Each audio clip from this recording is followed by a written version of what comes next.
In this video, I want to talk about something in maybe a little bit more detail than I've talked about it before, and that is what is the higher self, the higher being, the God that is in the religious material, this person, this part of us that we interact with.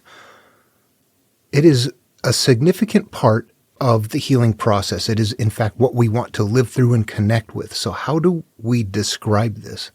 How do we talk about it? And I think that I've never really done that before, other than speculating and trying to figure things out and try to see why things work. Put myself into the picture and, where are we? What is the higher being? And how do we talk about it? It's something that everybody needs to live through. However, for some reason, it doesn't happen like that. There's something not right. There's only certain people that get there. And I don't know why that is. And not everybody that can get there does get there. I think that many people cannot do this. And I don't know why. I'm not quite sure. This is just a mystery to me. But I also want to say that the higher being, for me, when I look at it and I've analyzed it and I try to figure it out, it's always been a natural part of me. I never really developed it. What I did is I became aware of it. But then in awareness of it, you realize, that's just a part of the way I work. And I think some people function this way and some people don't. And in the material, when it says so-and-so upright walked with God, or so-and-so, something like that they're describing that right there. That not everybody is going to do it. That sounds sacrilegious. See, it's hard to talk about. That there isn't a physical God out there. This is about connecting with yourself, that there are people who just naturally do that. But then there has to be other factors involved. Just because your brain functions that way, if that is indeed what the issue is, I'm not sure, doesn't automatically mean you're going to live the kind of life where you're hurt and find a path and go on the path and all of that. So there's almost like this filtering system where it's narrowing down who is going to be a called person, that it's not going to, it's hard to say.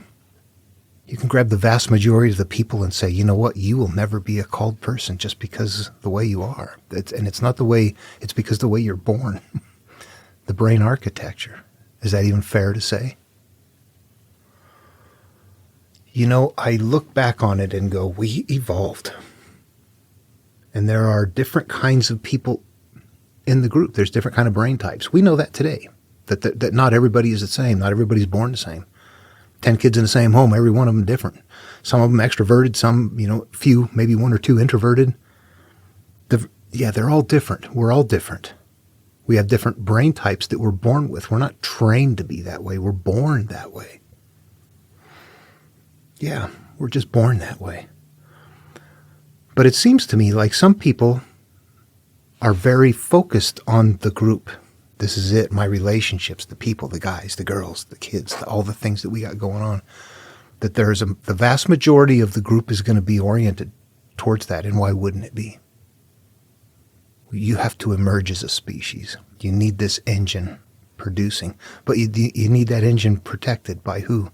There's the people that can't. I'm not part of the engine. I'm part of the outside of it. I'm part of the protection for the engine. Not only can I not stand it in there, and I have to get on the outskirts, but now I'm also afraid to die. So now I have to be more alert. I'm looking around. I'm like the first line of defense for that group in there, watching a bigger picture, becoming more, evolving into someone that's more aware and sees a bigger picture and senses more.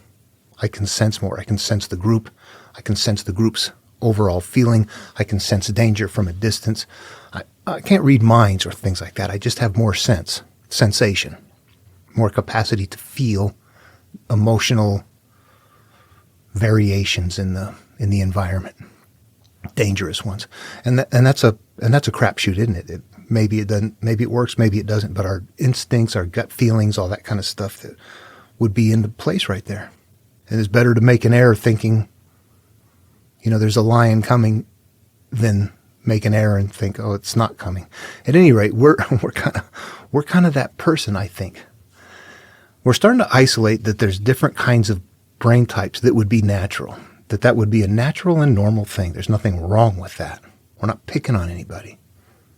It's the way humanity works. Step back and look at it. And it still works that way, except we don't live in those kind of groups. We still function in those kind of groups. So I think that there's an awareness, there's a sense, there's something different. There's a realization that we must turn inward. There's so many pieces and parts that seem to go into play to even if you have the right brain type, to even steer you down that path. If you have the right brain type and you've had a wonderful life, you're never going to look for that path. You won't find it. If you have the right brain type and you've been very hurt and you never get an opportunity to find a way out, now you're just going to suffer. So it takes a person that has the right brain type, that has to suffer, that finds all the right things along the way. It becomes more rare, less common to have people make it there. But what is the higher being? That's the selection process right there. That having been, what is the difference? What's the brain type? What do we have? What is that higher being? We still live life and accumulate things, and we don't live through our higher being. We live through the experiences. But we can continue to step back and see things, but then we get sucked right back into it. I would go back and forth, looking at myself, but then being an emotional wreck. I didn't know how to interact with myself. I just saw them I realized that was going on. Not at the time. But I've always been able to step outside myself and look at it from a detached perspective, but then get sucked right back into it and feel it. And to be sure, looking back on it, I can see that when I was younger and I had less stuff accumulated, it was easier for me to do that. The more my life became complicated and the more baggage I began to accumulate, hurt relationships, things that were not okay, divorces, and it just kept going on and on and on. At some point, you begin to live more and more from that hurt place and less from the higher being. This is because what we have given birth to has gone forth and multiplied and been fruitful. The material covers all of this. Yeah, this is exactly what happens to us. But looking back on it, I can see that the parts were in place. I simply wasn't aware of it then. That was my higher being and my hurt self, with the conscious, the memories, the pain, all of that, all being all present at one time. I could see them. I could say, I can see myself here. I can feel my hurt from my consciousness that is perceiving the memories that were put away. Yeah, I can see all those parts there. But I didn't know how to interact with them. The higher being is the part of you that can look at things from a detached perspective. Like I've said, it's that part of you that you can somehow, you can get to that place.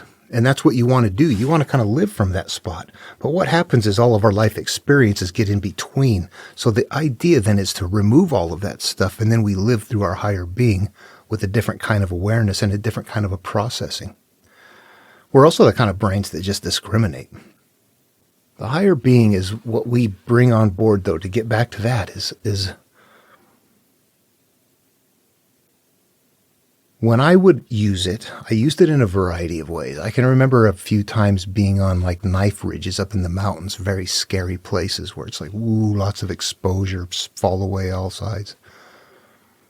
Most of them short ridges. You're not roped up or anything. You're just like going through this little spot. But for that moment, you're that way. And there would be people that would be just totally freaked out. I can't do it. They're like, oh my God, you're that close to the top. You just have to get over this one little spot. I would help people get over there. I would help talk them through and do that. Don't get me wrong. If I was out there by myself, it was like, oh my gosh, I would have to pull it in. I'd have to, stay focused, and it was not a comfortable thing. You don't just walk across like everything's okay. There should be some fear. But I noticed that when I was working with somebody else, my fear was gone. When I was focused on helping them, and I was seeing things, and I was down there with them, talking to them, but I could also see myself like from up above, looking at the two of us down on that ridge, talking to them through that same thing. I'm up here telling them, oh yeah, if you were up above looking down upon us right now, I would be talking them through that same thing and get them through that spot, and they would thank you, and later they, start doing the same thing. At any rate, that's the higher being in use right there, and you're not knowing it. It's like, Really? I thought that was just my imagination or something like that. It's just something you can imagine, which really it is. You can imagine that. Do you really go there, or does just your imagination, because you have enough understanding of the spatial three-dimensional area that you're in that you can visualize what's going on down there? I mean, we're not stupid. We can watch a two-dimensional movie and feel like it's 3D. You know, we can certainly do something like that in 3D. Yeah, we have amazing potential. You know what, though? It's got to be real. And the reason I say that, and it's not just imagination, is because the emotions, you detach from them. Doing things like that is where you realize this other being has the capacity to see things without it's not afraid. It's not ashamed. It doesn't feel those things. It looks at life and sees that we're emergent, a mass of emergent things down here that are very caught up in ourselves, and that when we want to rise up above it, we have to stop being caught up in ourselves. And we're caught up in ourselves because of our life experiences and the way we hold those life experiences. We let all that stuff go, but it's the higher being that helps us look at the things we don't want to look at. We have issues where there's times you think, oh yeah, I will not ever tell anybody about this. Those are the problems, honestly, right there. That's the stuff we need to face. It's the stuff that acts out. It's the stuff that hurts. The stuff you don't want to look at is the stuff that keeps coming out and biting you in the ass. So we have to look at those things, the stuff that we get triggered with, and we look at the source. And in order to do that, you know, I got raped, I got molested, I molested, I stole, I got stole from, whatever. You pick yours. It's everybody's personal trip when they decide to take the trip. So whatever works for you, what hurts you, what do you carry that is shameful, that you don't want to deal with? This is where the conscious and the feelings are what's preventing us from looking at it. This fear and this emotional state of this really ramped up fear. The fear's too high. It's over the top. The fear is there because that's how our body tells us danger, danger. You're not really in danger. A lion's not going to eat you. We're just afraid of something else. But your body mechanism is a lion's going to get you. It feels that strong. It's not, but we think it is.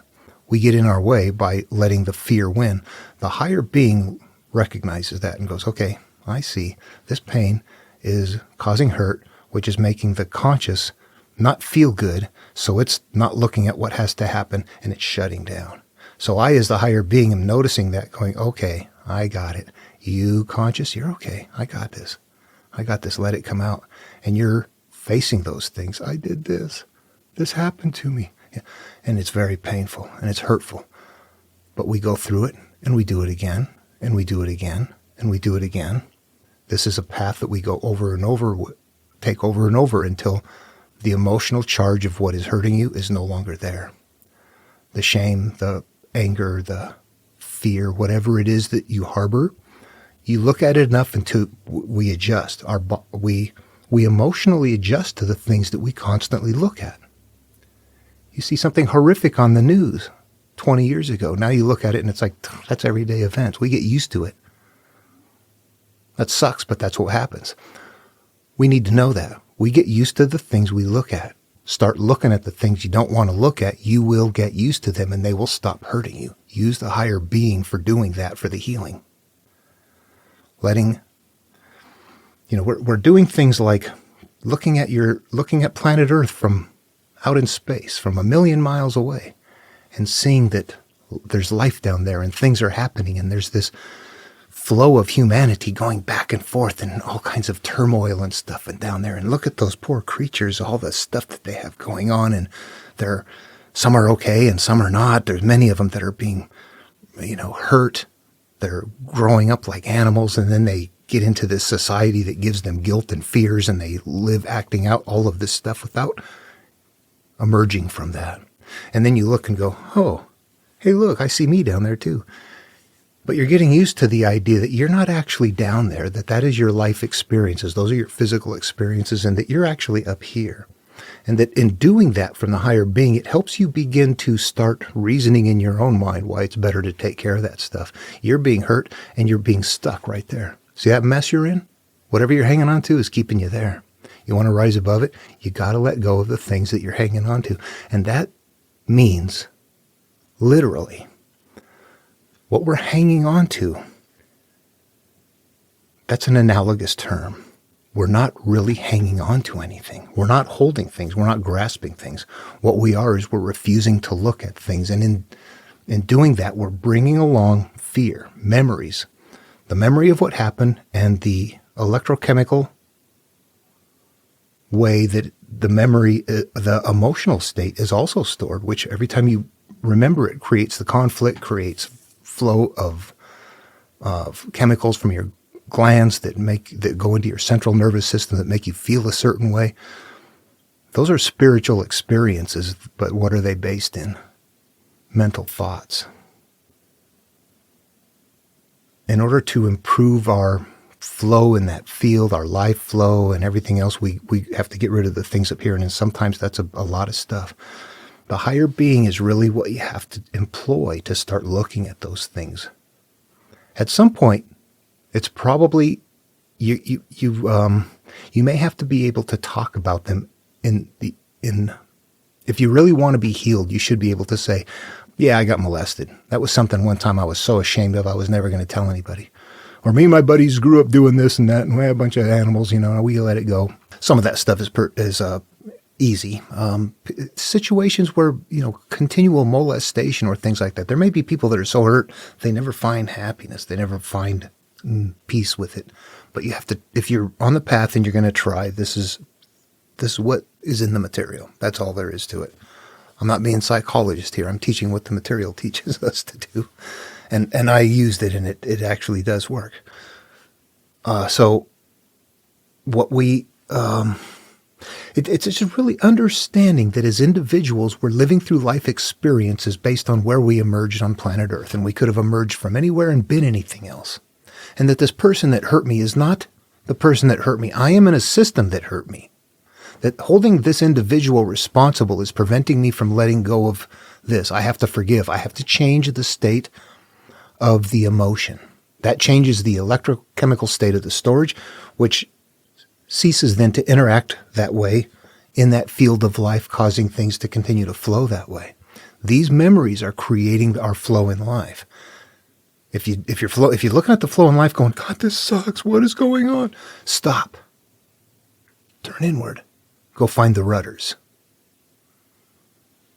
Straighten them out. Make them straight. Yeah, analogies work better, don't they, sometimes than explaining things. But the reality of it is going after memories that are hurtful, and when you think about them, yeah, they hurt. That's it. It's easy to find. How does it make you feel? Go visit it with your higher being, working with the conscious, pull up the memories, work them until you're used to it, and it becomes easier to talk about. And you tell people something that, when I got molested, there was a time it was like the shame was so severe, you're never going to do it. Now it's like, yeah, whatever. Happens to many people. I'm not going to hang on to it and let it continue to ruin my life. No, I'm stripping that off. When you heal, this is what happens. If you're not healed, you can't talk about it. So those are measuring, yardsticks kind of to let you know success along the way. Can you openly discuss things? Sometimes you might want to just jump right to it and rip the Band-Aid off. Tell somebody you got molested or raped or, I don't know, something. Again, make it yours. This is yours.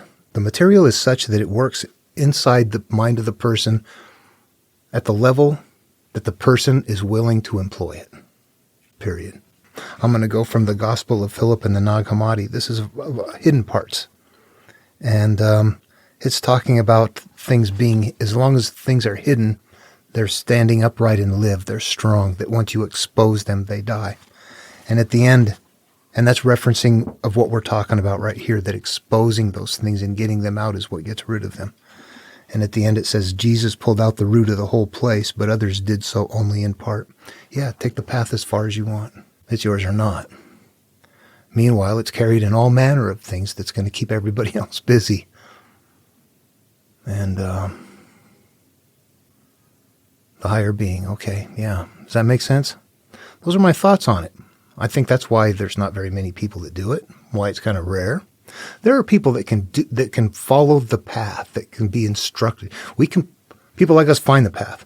We can point the way, though. Somebody else can say, oh, okay, I couldn't find that path on my own, but I see what you're doing. Yeah, I got that. So other people can do this. I don't mean to make it sound like it's not possible for anyone to turn inward and heal. I think anyone could do that. You got to kind of hit rock bottom. Not many people are going to do it. The material tells us that again and again and again. It's just not for many people. That's not something I'm making up. That's something that they wrote about. And here we are looking, going, yeah, it does seem to be that way. Walking with God means that you grew up having a connection with your higher being, and that you reestablish that connection, and you're working this. Now you're healing, and you're getting rid of all of those things, and you're trapping them underground or someplace. You are rendering them, the Anunnaki, the Ajiji, the fallen angels, everything that represents that part of you in the past that got hurt and was acting out, and all those.